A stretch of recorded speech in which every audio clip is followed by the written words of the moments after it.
Imagine holding all the power in the world.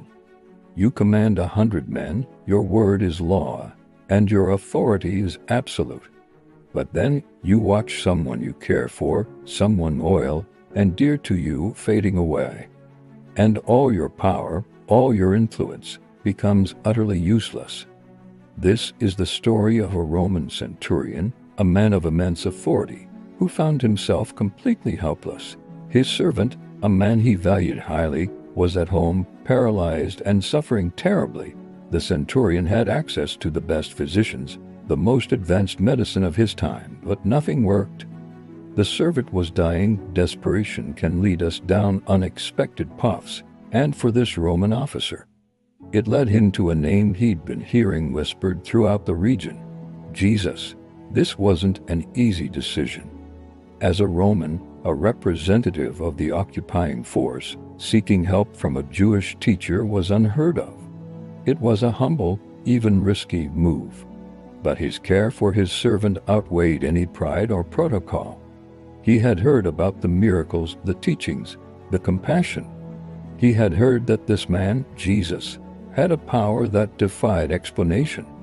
So he reached out. He sent a message to Jesus, a simple, desperate plea. He didn't demand a visit. He didn't try to use his authority. He simply laid out the situation. Lord, my servant is lying at home paralyzed. In terrible agony. The response he got was immediate and compassionate. I will come and heal him. Now this is where the story takes a truly remarkable turn. The centurion could have been relieved, eager for Jesus to arrive, but instead, he sent another message, one that would echo through history. He said, Lord, I am not worthy to have you come under my roof. Think about that. A powerful Roman centurion, a man used to giving orders, acknowledges his own unworthiness. He understood the cultural divide, the spiritual significance, but he didn't stop there. He continued, but only say the word, and my servant will be healed. This is the core of his incredible faith. He understood authority, not just in the physical world, but in the spiritual realm. He explained his own life as an example. For I too am a man under authority, with soldiers under me. I say to this one, go, and he goes, and to another, come, and he comes, and to my servant, do this, and he does it. He was essentially saying, Jesus, I recognize your authority. You don't need to be physically present. Your word, your command is enough. Just as my soldiers obey my word without question, I know that sickness and death will obey yours. He saw that Jesus' power wasn't limited by distance or physical laws. It was absolute. When Jesus heard this, the scriptures say he was amazed. He turned to the crowd following him and said, Truly I tell you, I have not found anyone in Israel with such great faith. This praise, coming from Jesus himself, was extraordinary. It was a Gentile, a Roman officer, who demonstrated a level of trust and understanding that surpassed even those who had grown up with the prophecies and scriptures. Jesus then declared, Go, let it be done for you as you have believed. The power was in the belief.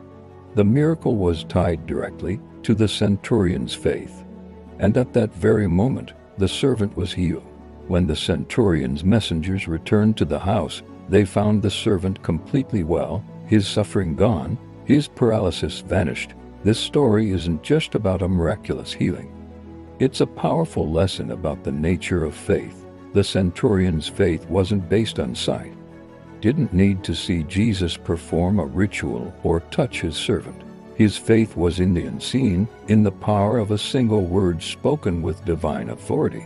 He understood that true power doesn't always need a grand display. Sometimes, the most profound changes happen quietly, sparked by a simple, unwavering belief. Think about the obstacles in our own lives, the illnesses, the financial struggles, the broken relationships, the anxieties that feel like paralysis. We can feel like that centurion, powerful in some areas of our lives, but completely helpless in others. We try everything we can, exhaust all our resources, and still, The problem remains. This story invites us to consider a different approach. What if, like the centurion, we acknowledged a power greater than our own? What if we approached our problems not with demands, but with a humble recognition of our own limitations and a deep trust in a higher authority? The centurion's faith was active. He didn't just sit and worry, he took a step. He sent the message. He humbled himself. Faith isn't passive wishing, it's actively trusting and stepping out on that trust, even when it feels illogical or goes against the grain.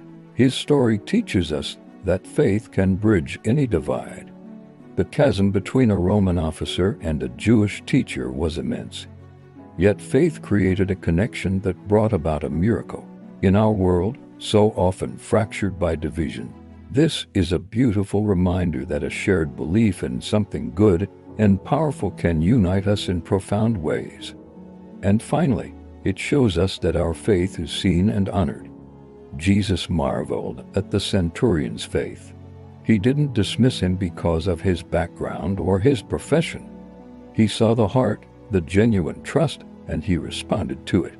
It assures us that no matter who we are or where we come from, a sincere and humble faith is recognized. So, when you face a mountain you can't move, or a sickness you can't heal, remember the centurion, remember his humility, his understanding of authority, and his unwavering belief in the power of a single word.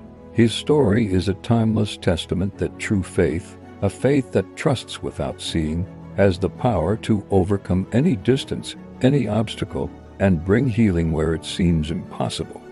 Thank you so much for watching and sharing this time with me. If this story resonated with you, I'd be honored if you'd like and subscribe for more content that explores these timeless truths. See you in the next video.